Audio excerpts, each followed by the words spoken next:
Tungod sa kadaghan sa mga walay trabaho nga nadungagan pa sa mga ning-graduate sa sekundarya ug kolehiyo niadtong Marso niining tuiga, ang matag lokal nga kagamhanan sa kada syudad ug munisipalidad mihimo og job fair atol sa pagsaulog sa ika-115 ka tuig ng kasumaran sa Independence Day. Usa na ang dakbayan sa San Carlos, pinaagi sa Public Employment Office ang mipahigayon og jobs fair alang sa local ug overseas nga ahensya niadtong Hunyo 12, 2013 dito sa City Auditorium.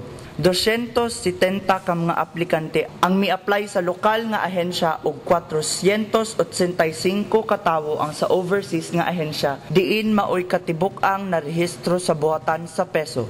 Si SP member Oring Mascuñana nagkanayon nga ang maong jobs hiring gipasiugdahan sa lokal nga kagamhanan sa syudad aron masolusyonan ang problema sa unemployment.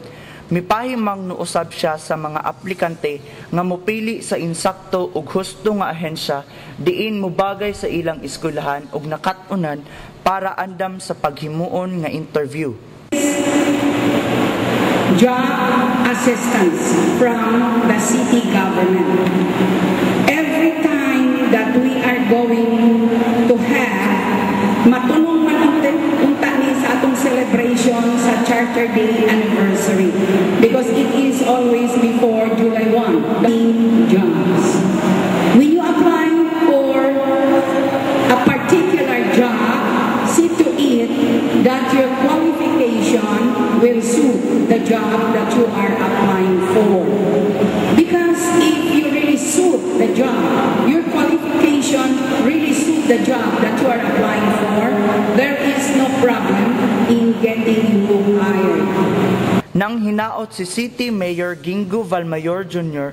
sa mga aplikante nga makakita og maayong trabaho para sa pag-uminto sa ilang tagsa-tagsa ka pamilya ug apil na ang syudad.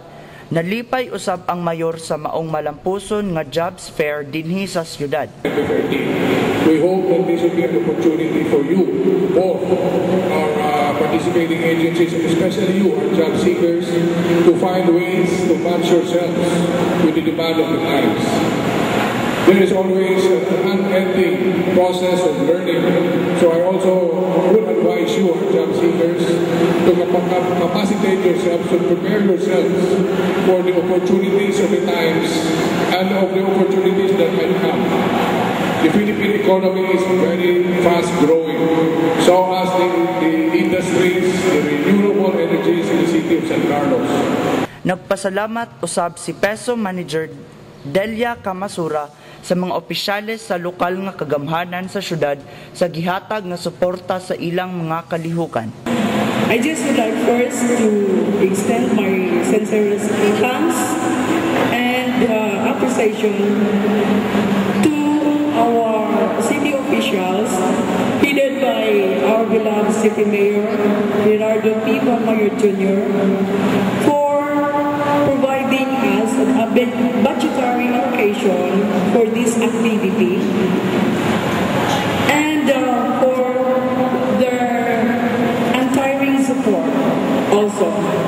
Ang mga lokal nga ahensya nga miani sa syudad alang sa pagpangita og mga aplikante mao ang Teletech Call Center, Cebu Mitsumi Incorporated, SCBI, Art Nature Manufacturing, FCCT, Transcom Call Center ug Valyacar Transit. Sa overseas nga ahensya nga mao ang Al Alamya Manpower Services, Pisces International Placement Corporation, Global Asia Alliance Consultant Incorporated, East-West Placement Center o Grand Placement and General Services Incorporated.